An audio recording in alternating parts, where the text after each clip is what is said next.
Hello everyone, আমি Sukanya. Welcome back to my channel. Welcome to a new vlog. গতকালের ভ্লগে আপনারা দেখলেন যে আমরা সবাই মিলে রাস্তার ধারে এসেছি রথের দড়ি টানতে। আজ তো উল্টো রথ। এত গরম পড়েছে যে বাচ্চাগুলো আর বাইরে থাকতে চাইছে না, বলছে মা আমরা ভেতরে গেলাম। পাড়ার সামনেই দুটো মল রয়েছে, বাজার কলকাতা আর রিলায়েন্স ট্রেন্ড। সবাই মিলে বাজার কলকাতাতেই ঢুকছে। ওদের রথের দড়ি টানা কমপ্লিট, আর আমরা সবাই এদিকে গল্পে মেতে আছি। কোনো পারপাস ছাড়া পাড়ার সবাই এক জায়গায় তো এভাবে হওয়া হয় না। আজ হয়েছি, সবাই রথের দড়ি টানতে এসেছিল। ব্যাস, আর কে পায়, গল্পগুজব শুরু। এই যে আমার পাশে কালো রঙের কুর্তি পরে দাঁড়িয়ে আছে, ও হলো লিম্পা। আর রিম্পিকে তো আপনারা চেনেনই। আমরা তিন বান্ধবী হলাম ছোটবেলার বান্ধবী।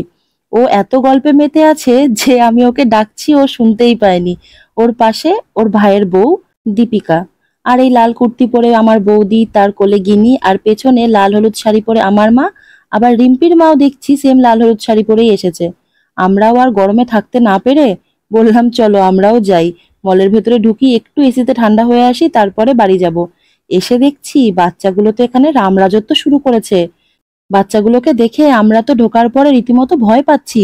যারা সেলসে আছে তারা আমাদের দেখে এটা না বলে বসে যে হয় আপনারা বাচ্চা নিয়ে বাড়ি যান, না হলে আমরা দোকান ছেড়ে বেরিয়ে যাচ্ছি। যা খুশি শুরু করেছে, একবার উপরে উঠছে, একবার নিচে নামছে, ছোঁয়াছুঁই খেলছে, দৌড়ঝাঁপ করছে। যদিও ওদের দোষ নেই, এই বয়সে আমরাও এরমই করতাম। শুধু কোনো উপলক্ষে সবাই এক জায়গায় হতেই দেরি। ওদের এত খুশিতে এনজয় করতে দেখে আমরা ছোটবেলার স্মৃতি রোমন্থন করছিলাম। আমার মা শ্রী শ্রী স্বরূপানন্দের দীক্ষিত। তো যখন উপাসনার সময় কারো বাড়িতে যেত, তো বাচ্চাগুলোকে তো আর বাড়িতে রেখে যেতে পারবে না, আমাদেরকেও নিয়ে যেত। এবং আমরাও অপেক্ষায় থাকতাম যে কবে মা উপাসনায় যাবে। সব বাচ্চারা এক জায়গায়, সবাইকে একটা ঘরে ঢুকিয়ে মারা অন্য ঘরে উপাসনায় বসতো। আর কে পায়, উপাসনার থেকে জোরে আমাদের গলার আওয়াজই পাওয়া যেত। এদিকে রিম্পির অবস্থা দেখুন। বললাম না বাচ্চারাও ওকে খুব ভালোবাসে। আমরা সবাই আছি, কিন্তু সব কটা মিলে ওর পেছনেই পড়েছে। মেয়েটাকে শান্তিতে এক জায়গায় স্থির হতেও দিচ্ছে না। ভিডিওটা এডিট করছি আর আমার যে কি প্রচন্ড হাসি পাচ্ছে, কি বলবো। সেদিন তো আমিও উপস্থিত ছিলাম। খুব ভালো ভালো অফার চলছিল দেখছিলাম বাজার কলকাতায়। এক্সাইটেড হয়ে জামা কাপড় দেখতে নিয়ে দেখলাম পার্স নিয়ে যেতেই ভুলে গেছি।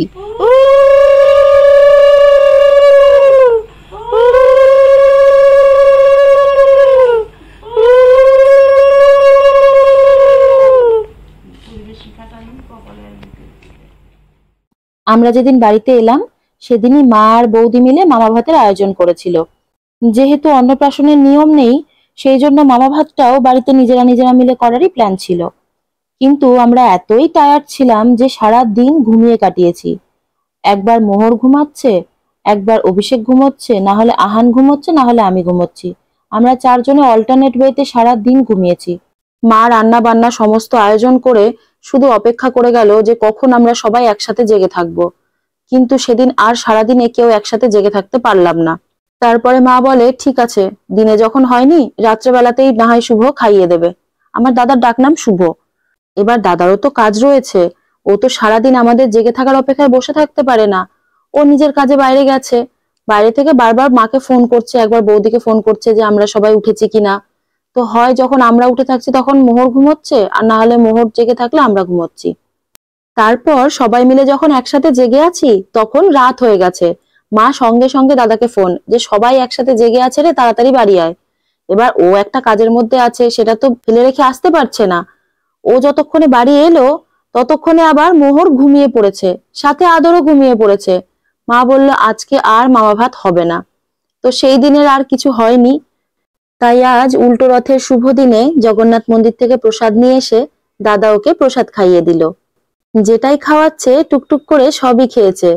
সাথে আবার গিনি দিদিও গেছে। যখন দেখছে যে বাবা বুনুকে খাওয়াচ্ছে, সেটা দেখে ওনারও বুনুকে খাওয়ানোর শখ হয়েছে। আজ আবার অভিষেক কলকাতায় ফিরে যাবে, তাই সবাই তাড়াহুড়ো করছে। তাড়াতাড়ি করে খেয়ে দে, বাস স্টপেজে যেতে হবে তো। ওর রাত 11টায় বাস, মোটামুটি 10:30 পৌনে 11টার মধ্যে গিয়ে পৌঁছলেই হবে। অভিষেকের কলকাতায় কিছু ইম্পর্টেন্ট কাজ আছে, সেই জন্য ও তাড়াহুড়ো করে চলে যাচ্ছে। আমরা কিছুদিন থেকে তারপরে বাড়ি যাব। ওর যদি কাজ না থাকতো, যেমন আমাদের নিয়ে এসেছিল তেমন ঠিক বগল দাবা করে নিয়ে যেত।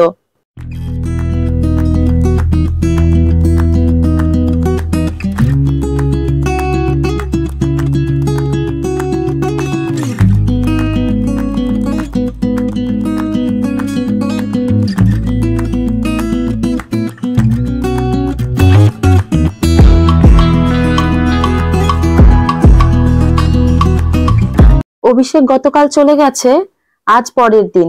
আমরা সবাই এসেছি লিম্পাদের ক্যাফেতে। আমার বান্ধবী লিম্পা, বললাম না ওরা পার্কিং এ নতুন ক্যাফে খুলেছে। সেদিন সকালে আমি আর অভিষেক আসতে চাইলাম, তখন বন্ধ ছিল বলে আসতে পারিনি, তাই সন্ধ্যাবেলা আজ এলাম। অভিষেকেরও তো আসার ইচ্ছা ছিল, তাই ওকে যখন বললাম যে এরকম যাচ্ছি লিম্পাদের ক্যাফেতে, তো বললো যাও, এবার গিয়ে তোমরা দেখে এসো, পরের বার এলে আমি যাব। ক্যাফের ভেতরে অ্যাম্বিয়েন্সটা খুব সুন্দর, গাছে ভরা, প্রচুর আম গাছ, আর আম গাছগুলোতে বেশ আমও ধরে আছে। লাইট দিয়ে সাজানো, খুব সুন্দর লাগছে। বন্ধুরা মিলে এনজয় করতে এলে যেমন এনজয় করতে পারবে, সেরকম কেউ যদি চায় প্রিয়জনকে নিয়ে ডেটে আসবো, ডেটেও আসতে পারে। আমরা ঢুকে চারিদিকটা ভালো করে দেখছি, আর তখনই নবীনদা এলো। নবীনদা হচ্ছে লিম্পার হাজবেন্ড। নবীনদা, লিম্পা, আমি, রিম্পি, আমরা সবাই একসাথেই পড়তাম। এই দেখুন গাছে কি সুন্দর আম ধরে আছে। চারিদিকটা ঘেরা বলে বাচ্চাদেরকে নিয়েও নিশ্চিন্ত। ওরা তো ঢোকার পরে আর আমাদের হাত ধরে নেই, নিজেদের মতন খেলে বেড়াচ্ছে। আদর, মিষ্টি, সাথে গিনিবুনুও টুকটুক করে বড়দের পেছনে হাঁটা দিয়েছে। লিম্পাকে বললাম যে তোদের ক্যাফেতে এসেছি, এবার বল কোনটা খাওয়াবি, কোন খাবারটা খেতে সব থেকে ভালো। তো ও অর্ডার দিয়েছিল চিকেন 65। সত্যি খাবারটা খুব ভালো খেতে। আদরের পাশে যে বসে আছে, ও হলো ওম, লিম্পার ছেলে। ওর শরীরটা খারাপ আজকে, সেই জন্য ওকে আনা হয়নি আমাদের সাথে। তারপরে যখন সবাই মিলে এক জায়গায় এসেছি, লিম্পা বলছে ওমটার জন্য মনটা খারাপ লাগছে রে, দাঁড়া ওকে ফোন করি, ওকে নিয়ে আসার ব্যবস্থা করি। যতই হোক মা তো, সন্তানকে ছেড়ে কি আর মজা করতে ভালো লাগে। আজ ভীষণ গরম, তো আমরা ফার্স্টে যেখানে বসেছিলাম সেখানে প্রচন্ড গরম লাগছিল বলে আমরা ওখান থেকে উঠে এসে মেন গেটের কাছে বসলাম। এখানে রাস্তার ধারে একটু হাওয়া আসছে, তো সেই জন্য ভালোও লাগছে, আর বাচ্চাগুলো খেলাধুলোও করছে।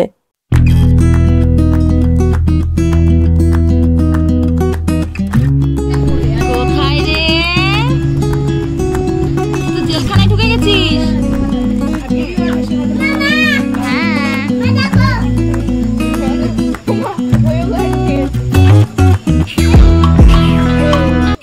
এক বিরাট সমস্যায় পড়া গেছে। ওম আসার পরে ওম সারাক্ষণ মোহরবুনুকে কোলে নিয়ে আছে, আর আদর বাবুও খালি ওম দাদার সাথেই খেলে যাচ্ছে। মিষ্টির তাই মন খারাপ, মিষ্টি বলছে আমার সাথে কেউ খেলে না। এই হচ্ছে বাচ্চাদের অবস্থা। আর গিনি বাবু, উনি তো নিজের তালে নিজের মতো খেলে চলেছে। অনেকক্ষণ বসে সবাই মিলে গল্প আড্ডা দেওয়ার পরে চা টা খেয়ে এবার বাড়ি যাওয়ার পালা। লিম্পাদের ক্যাফের চাটা সত্যি খুব সুন্দর। পার্কিং এ আমি যে কটা স্টলে চা খেয়েছি, ওদের স্টলের চাটা কিন্তু সব থেকে ভালো লাগলো আমার। আর এই দেখুন গরমে কাবু হয়ে একজন দাদার সাথে গাড়িতে এসে বসেছে। দাদা বলছে আয় আয় আমার কো ড্রাইভারকে দেখে যা, কি সুন্দর সিট বেল্ট পরিয়ে দিয়েছে, আর বসে টুকটুক করে দেখছে। এসি চলছে তো আরামে, মেয়ের খুশি দেখে কে। এতক্ষণে বোধহয় ওনাকে প্রাণ ভরে হাসতে দেখা গেল। বেশি রাত হয়ে গেলে এদিক থেকে ফেরার টোটো পেতে একটু অসুবিধা হয়, তাই দাদা আমাদেরকে নিতে এসেছে। এবার ও তো নিতে এসেই বিপদে পড়ে গেছে। 5 সিটারের গাড়িতে গিনি আর মোহরকে একজন ধরে 9 জন উঠে বসেছি। কিভাবে যে সব নিজেরা নিজেদেরকে সেট করেছি গাড়ির ভেতরে, সে এক সাংঘাতিক ব্যাপার। দাদা বলছে আমাকে যদি সিগনালে আটকে বলে যে সব কটাকে বের করে আবার বসিয়ে দেখা, আমি কিন্তু আর পারবো না। একদম মনে হচ্ছে সেই স্কুলে যেতাম চাপাচাপি করে বসে, ওই ফিলটা দিচ্ছে। ইভেন দাদাও বলছে মনে হচ্ছে এখন সবাইকে আমি স্কুলে নামাতে যাচ্ছি। আমি বসেছি, আমার পাশে লিম্পা, তার পাশে বৌদি। লিম্পার কোলে রিম্পি, রিম্পির কোলে গিনি, বৌদির কোলে মোহর। কিছুক্ষণ পরে মিষ্টি আবার বলে আমি পেছনে যেতে চাই, তখন আবার রিম্পির কোলে গিনি এবং মিষ্টি একসাথে। মানে বুঝতে পারছেন তো, একে বসা জায়গা নিয়ে এত সমস্যা, তার উপরে আবার বাচ্চাগুলোর ডিমান্ডের শেষ নেই। সামনের সিটে আদর, ওম আর মিষ্টিকে বসানো হয়েছিল। আদর বাবু তো ওম দাদা যেখানে উনিও সেখানে। মিষ্টি মাঝখান থেকে বোর হয়ে যাচ্ছে। সবাই মিলে যখন একসাথে এরকম বেরোনো হয়, মনে হয় দূরে কোথাও যাই ঘুরতে। আমাদেরও তাই মনে হচ্ছিল।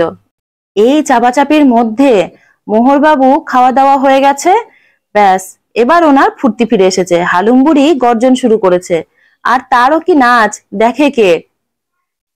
এসবের মাঝে আদরবাবুর ডিমান্ড শুরু হয়েছে, মামু আমি তোমার সাথে গাড়ি চালাতে চাই, নাও এবার বোঝো ঠেলা। একেই তো গাড়ি নিয়ে এত রিস্কি জোনে, তার উপরে যদি আমাদের ড্রাইভার হয় আহান রয়, তাহলে বুঝতে পারছেন তো লাইসেন্সের কেসেই গাড়ি সহ প্যাসেঞ্জার সবাই জেল খাটতে হবে। প্যাসেঞ্জার এত ওভারফ্লো হচ্ছে দেখে ড্রাইভারের সিটও খালি যায়নি। দাদা গিনিকে কোলে নিয়ে এসে সে গাড়ি চালাচ্ছে। অবশেষে গলির সামনে এসে পৌঁছলাম। কিন্তু ওই যে গাড়ি যখন চলছিল তখন আদরবাবু ডিমান্ড করেছিল, মামু আমি তোমার সাথে গাড়ি চালাতে চাই। এখন সেই ডিমান্ড কি আর ফেলা সম্ভব? গাড়ি থেমেছে, আদরবাবু লাফ মেরে মামুর কোলে।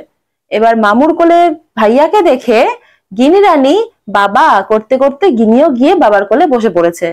এবার এইটুকু জায়গার মধ্যে দুজনকে নিয়ে দাদার তো হিমশিম অবস্থা। আবার এদিকে থেমে থাকা গাড়িতে স্টিয়ারিং ঘোরানোর পাত্র তো আদরবাবু নন, তাই উনি মামুকে বলছে, মামু গাড়িটা চলছে না কেন? অবশেষে বৌদি গিনিকে কোলে নিল আর দাদা আদরকে নিয়ে বলল, চ তাহলে এক রাউন্ড মেরে আসি।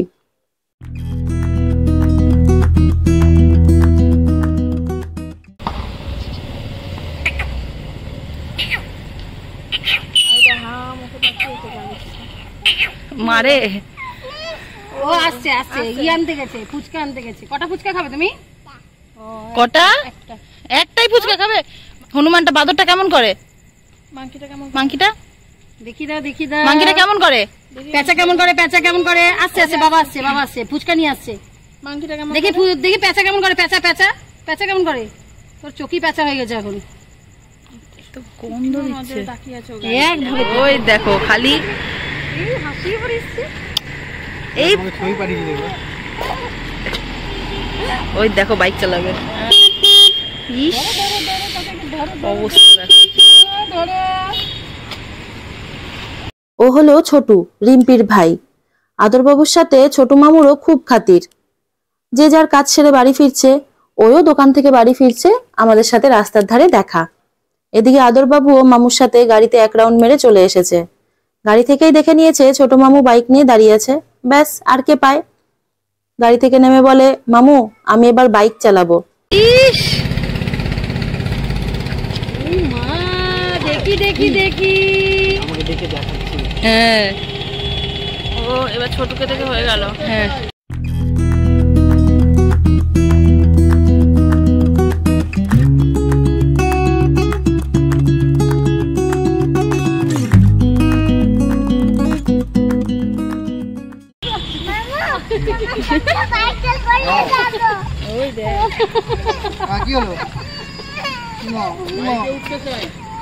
ও মা দেখ দেখ, ইরে বাপ রে বাপ। মামু তোমার বাইক করে যেতে চাই। ওই তোর ঘুম নাই চোখে? কোথায় যাবা বলো। তারপরে মা কই বিকালবেলা ফোন যা দেখলো আমাকে বোঝাচ্ছে এটা কি কেন করলো, এটা কেন করলো। আমার দুষ্টু করছে তো তার জন্য। ওকে কি বলবো আমি আর একটা শব্দ? দেখো চললো। উফ বাবারে, এদিন আমাদের হাসতে হাসতে পেটে ব্যথা, সে সোজা হয়ে দাঁড়াতে পারছি না। তার মধ্যে বৌদি আরেক কাণ্ড করেছে।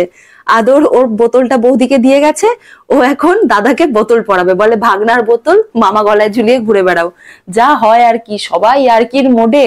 ঈশ্বরের কাছে প্রার্থনা করি এরম ভাবেই যেন হাসিতে খুশিতে সবার জীবনটা পার হয়ে যায়। তাহলে আজকের ব্লগটা এখানেই শেষ করছি। সবাই খুব ভালো থাকবেন, সুস্থ থাকবেন, শত ব্যস্ততার মাঝেও নিজের একটু হলেও যত্ন নেবেন। চ্যানেলটা নতুন, মেয়েবেলাকে সাবস্ক্রাইব করে পাশে থাকবেন। আর যারা ফেসবুক থেকে দেখছেন তারা অবশ্যই মেয়েবেলার পেজটিকে ফলো করবেন। মেয়েবেলার ব্লগ আপনাদের কেমন লাগছে আমাকে অবশ্যই কমেন্ট করে জানাবেন।